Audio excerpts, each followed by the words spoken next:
ಸಕಲೇಶಪುರದಲ್ಲಿ ನಿರಂತರ ಮಳೆಯಿಂದ ರಾಷ್ಟ್ರೀಯ ಹೆದ್ದಾರಿ 75ರಲ್ಲಿ ಉಂಟಾಗಿರುವ ಭೂಕುಸಿತ ಪ್ರದೇಶವನ್ನು ಸಂಸದ ಶ್ರೇಯಸ್ ಪಟೇಲ್ ರವರು ಸೋಮವಾರ ಪರಿಶೀಲಿಸಿ ಸಾರ್ವಜನಿಕರಿಗೆ ತೊಂದರೆಯಾಗದಂತೆ ಹಾಗೂ ಸುಗಮ ಸಂಚಾರಕ್ಕೆ ಮುಂಜಾಗ್ರತಾ ಕ್ರಮ ಕೈಗೊಳ್ಳುವಂತೆ ಸೂಚಿಸಿದ್ದಾರೆ. ಕಾಮಗಾರಿಕೆಗೆ 2 ಕಿಲೋಮೀಟರ್ ಭೂಕುಸಿತವೇ ಸವಾಲಾಗಿದೆ. ತಡೆಗೋಡೆ ಕಟ್ಟಿರುವ ಹಲವು ಕಡೆಗಳಲ್ಲಿ ಮಣ್ಣು ಕುಸಿದಿದ್ದು ಮುಂಜಾಗ್ರತಾ ಕ್ರಮ ಕೈಗೊಳ್ಳಬೇಕು, ಜವಾಬ್ದಾರಿಯುತವಾಗಿ ಕೆಲಸ ನಿರ್ವಹಣೆ ಮಾಡಬೇಕು ಎಂದರು. ಈ ಬಾರಿಯೂ ಕೂಡ ಭೂಕುಸಿತ ಉಂಟಾಗಿದೆ. ಆದರೆ ಕಳೆದ ಬಾರಿ ಮುಂಜಾಗ್ರತಾ ಕ್ರಮ ಕೈಗೊಂಡಿದ್ದರಿಂದ ಆನೆಮಹಲ್ ಹಾಗೂ ಮತ್ತಿತರ ಸ್ಥಳಗಳಲ್ಲಿ ಸ್ವಲ್ಪ ಭೂಕುಸಿತ ಉಂಟಾಗುತ್ತಿರುವುದರಿಂದ ಉಪವಿಭಾಗಾಧಿಕಾರಿ ಹಾಗೂ NHAI ಪ್ರಾಧಿಕಾರದ ಅಧಿಕಾರಿಗಳು ಮುನ್ನೆಚ್ಚರಿಕಾ ಕ್ರಮ ಕೈಗೊಳ್ಳುತ್ತಾರೆಂದು ತಿಳಿಸಿದರು. ನಾವು ಕಳೆದ ಬಾರಿ ಭೇಟಿ ನೀಡಿದಾಗ ಹಾಗೂ ಇಂದು ಭೇಟಿ ನೀಡಿ ನೋಡಿದಾಗ ಸಾಕಷ್ಟು ಕೆಲಸಗಳಾಗಿವೆ. ಆದರೂ ಯಾವ ರೀತಿಯಾಗಿ ವಿಫಲರಾಗಿದ್ದಾರೆ ಎಂದು ಪರಿಶೀಲಿಸಿದಾಗ ಮಣ್ಣು ಬಹಳ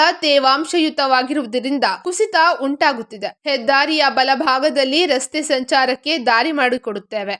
ಸಾರ್ವಜನಿಕರಿಗೆ ತೊಂದರೆಯಾಗದಂತೆ ಜಾಗ್ರತೆ ವಹಿಸಲಾಗುವುದು ಎಂದರು. ಕೇಂದ್ರ ಸಾರಿಗೆ ಸಚಿವರನ್ನು ಈಗಾಗಲೇ ಭೇಟಿ ಮಾಡಿದ್ದು 13 ಕೋಟಿ ರು ವೆಚ್ಚದ ವೈಜ್ಞಾನಿಕ ಯೋಜನೆಯನ್ನು ಸಿದ್ಧಪಡಿಸಿದ್ದಾರೆ. ಈಗಾಗಲೇ ಟೆಂಡರ್ ಕೂಡ ಕರೆಯಲಾಗಿದೆ. ಪಶ್ಚಿಮ ಬೆಂಗಾಳ ಮಾದರಿಯಲ್ಲಿ ಟರ್ಫಿಂಗ್ ಮಾಡಲು ಏಜೆನ್ಸಿ ಫಿಕ್ಸ್ ಆಗಿದೆ ಎಂದರು. ಈ ಕೆಲಸ ಮುಂದಿನ ಮಾನ್ಸೂನ್ ವೇಳೆಗೆ ಪೂರ್ಣಗೊಳ್ಳಲಿದೆ.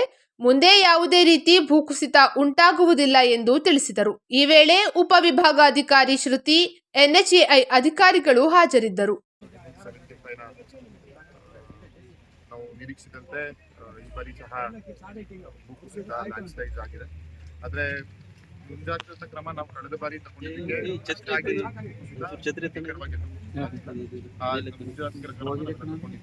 ಆದ್ರೆ ಈಗ ನಮ್ಗೆ ಏನು ಆನೆ ಮಹಲ್ ಮತ್ತೆ ಒಂದೊಂದ್ ಕಡೆ ರೀತಿಯಲ್ಲಿ ಅಲ್ಲಲ್ಲೇ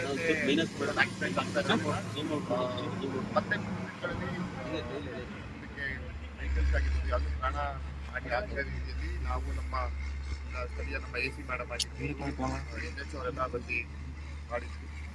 ಇಲ್ಲಿ ಹಲವಾರು ದೂರುಗಳಿದ್ದಾವೆ ಯಾವುದು ಲ್ಯಾಂಡ್ ಸ್ಲೈಡ್ ಬಗ್ಗೆ. ಯಾಕಂತ ಹೇಳಿದ್ರೆ ಸಮಸ್ಯೆ ಆಗ್ತಿದ್ದಾರೆ, ಕೆಲಸ ಕುಂಠಿತಾಗಿದೆ.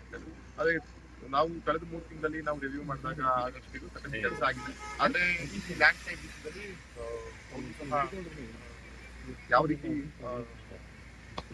ಆಗಿದ್ದಾರೆ ಅನ್ನೋದು ನಾನು ಪರಿಶೀಲಿಸಿದಾಗ ಅವ್ರು ಹೇಳ್ತಾರೆ, ಈಗ ಒಂದು ಬ್ರೆಸ್ಟ್ ವಾಲ್ ಅಂತ ನಾವೇನ್ ಮಾಡ್ತಿದ್ವಿ, ಬ್ರೆಸ್ಟ್ ವಾಲ್ ಮಾಡಿದ್ರು ಸಹ ಕ್ರಮೇಣ ಮಣ್ಣು ಕುಸಿತಾ ಇದೆ ಅಂತಂದ್ರೆ ಮಣ್ಣು ಮಾಯಿಶ್ಚರ್ ಜಾಸ್ತಿ ಇದೆ, ಮಣ್ಣು ಕ್ವಾಲಿಟಿ ತುಂಬಾ ಮೆತ್ತ ಇರೋದ್ರಿಂದ ಹಾಗಾಗ್ತಿದೆ ಅಂತ ಹೇಳ್ತಿದ್ದಾರೆ. ಈಗ ಪ್ಯಾರಲಲ್ ಆಗಿ ನಾವು ಈ ಕಡೆ ಏನ್ ಕಾಂಕ್ರೀಟ್ ಆಗಿರೋ ಕಡೆ ರಸ್ತೆನ ಕ್ಲೋಸ್ ಮಾಡಿ ಈ ಕಡೆ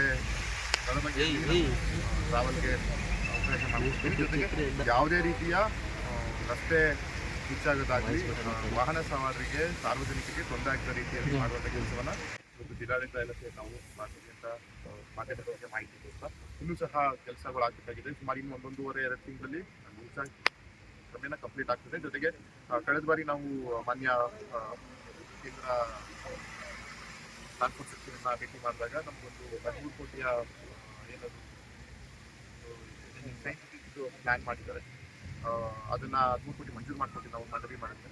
ಅದನ್ನ ಈಗ 10 ಕಾಲ್ಫರ್ ಆಗಿದೆ. ಈಗ 1 ವರ್ಷದಲ್ಲಿ ಅದು ಸಹ ಕಂಪ್ಲೀಟ್ ಆಗ್ತದೆ. ಅದಾದ್ರೆ ಬಹುಶಃ ಯಾವುದೇ ರೀತಿಯ ಲ್ಯಾಂಡ್ ಸ್ಲೈಡ್ ಮುಂದಿನ ಮಾನ್ಸೂನ್ ಆಗ್ತದೆ. ಈ ಬಾರಿ ನಾವು ಅನ್ಕೊಂಡಿದ್ವಿ ಅಲ್ಲಿ ಸಣ್ಣ ಪುಟ್ಟ ಆಗ್ತದೆ ಅಂತ, ಆ ರೀತಿ ಆಗ್ತಾ ಇದೆ. ಯಾವುದೇ ರೀತಿಯ ಪ್ರಾಣಾಪಾಯ ಆಗದಿರೋ ರೀತಿಯಲ್ಲಿ ಮುಂಜಾಗ್ರತಾ ಕ್ರಮವನ್ನ ತಗೊಳ್ಳೋಕೆ ನಾವೆಲ್ಲ ಸನ್ನದ್ಧರಾಗಿದ್ದೀವಿ. ಸರ್ ಈಗ ಅಲ್ಲಿ ಸರ್ ಹೇಳಿದಾಗ ನಾನು ಫೋಟೋಸ್ ಮಾಡಿದೆ, ಮುಂದಕ್ಕೆ ಅದನ್ನ ನೋಡ್ತೀನಿ. ಕಳಪೆ ಕಾಮಗಾರಿ ಖಂಡಿತವಾಗಿಯೂ ನಾನೇ ಕಂಪ್ಲೇಂಟ್ ಮಾಡ್ತೀನಿ. ಏಜೆನ್ಸಿ ಅವರು ಆಗಿರ್ಬೋದು, ಸಂಬಂಧಪಟ್ಟ ಅಧಿಕಾರಿಗಳಿಗೆ ಯಾವುದೇ ರೀತಿಯ ರಾಜಿ ಇಲ್ಲ ಕಾಮಗಾರಿ ವಿಷಯದಲ್ಲಿ. ಯಾಕಂದ್ರೆ ಸರ್ಕಾರ ಕಷ್ಟಪಟ್ಟು ನಾವು ದುಡ್ಡು ಕೊಡ್ತೀವಿ, ಅದರಲ್ಲಿ ಕಳಪೆ ಮಾಡಿ ಮಿಸ್ಯೂಸ್ ಮಾಡ್ಕೊಂಡ್ರೆ ಖಂಡಿತವಾಗಿಯೂ ಕಟ್ಟುನಿಟ್ಟಿನ ಕ್ರಮ ತಗೊಳ್ಳುವಂಥ ಕೆಲಸವನ್ನ ನಾವು ಮಾಡ್ತೀವಿ. ಜೊತೆಗೆ ಅದನ್ನ ಕಂಪ್ಲೇಂಟ್ ಮಾಡೋ ಕೆಲಸವನ್ನ ಮಾಡ್ತೀವಿ. ಈಗ ಮುಂದೆ ಹೋಗಿ ನೋಡ್ತೀವಿ. ನಾವು ಸಹ ಫೋಟೋದಲ್ಲಿ ನೋಡಿದೆ, ಫಸ್ಟ್ ಆಲ್ ಎಲ್ಲ ಮಧ್ಯಾಹ್ನದಿಂದ ಆಗಿರೋದು. ಮಳೆಗಾಲಕ್ಕೆ ಯಾರಿಗೂ ಪ್ಲಾನ್ ಮಾಡ್ಕೊಂಡಿಲ್ಲ. ಮಧ್ಯಾಹ್ನದಿಂದ ಈ ಸಮಸ್ಯೆ ಆಗಿದೆ. ಲ್ಯಾಂಡ್ ಸ್ಲೈಡಿಂಗ್ ಆಗಿರೋದ್ರಿಂದ ಬದಲಿ ರಸ್ತೆ ಏನು 2 ವೇ ಇರ್ತದಲ್ಲ, ಬದಲಿ ಆ ಕಡೆ ತೆಗೆದು ಬದಲಿ ರಸ್ತೆಯಲ್ಲಿ ನಾವು ಮಾಡುವಂತ ಕೆಲಸ ಮಾಡಿದ್ವಿ. ಇಲ್ಲಿ ಮಾತ್ರ ಕಾಂಕ್ರೀಟ್ ಆಗಿರಲಿಲ್ಲ. ಇದು ನಾನು ಸಹ ಅಧಿಕಾರಿಗಳಿಗೆ ಬೈದಿದ್ದೀನಿ ಏನಕ್ಕೆ ತಡವಾಗಿದೆ ಅಂತ. ಈಗ ಗ್ರಾವೆಲ್ ಎಲ್ಲ ಹಾಕಿ ಸದ್ಯಕ್ಕೆ ವಾಹನ ಸವಾರಿಗೆ ಅನುವು ಮಾಡಿಕೊಟ್ಟು ಈಗ ಮುಂಜಾಗ್ರತಾ ಕ್ರಮವಾಗಿ ಇದೇನು ನೋಡ್ತಾ ಇದ್ರಿ ಅದನ್ನ ಆ ರಸ್ತೆಯನ್ನ ಬಂದ್ ಮಾಡುವ ಕೆಲಸ ಮಾಡ್ತೀವಿ. ಸರ್, ಆರಂಭದ ಮಳೆಗೆ ಇಷ್ಟೊಂದು ಇದಾಗಿದೆ ಡ್ಯಾಮೇಜ್. ಇನ್ನು ಬರ್ತಕ್ಕಂಥ ಮಳೆಗಳು ತುಂಬಾ ದೊಡ್ಡ ಮಳೆಗಳಿದೆ ಎಲ್ಲ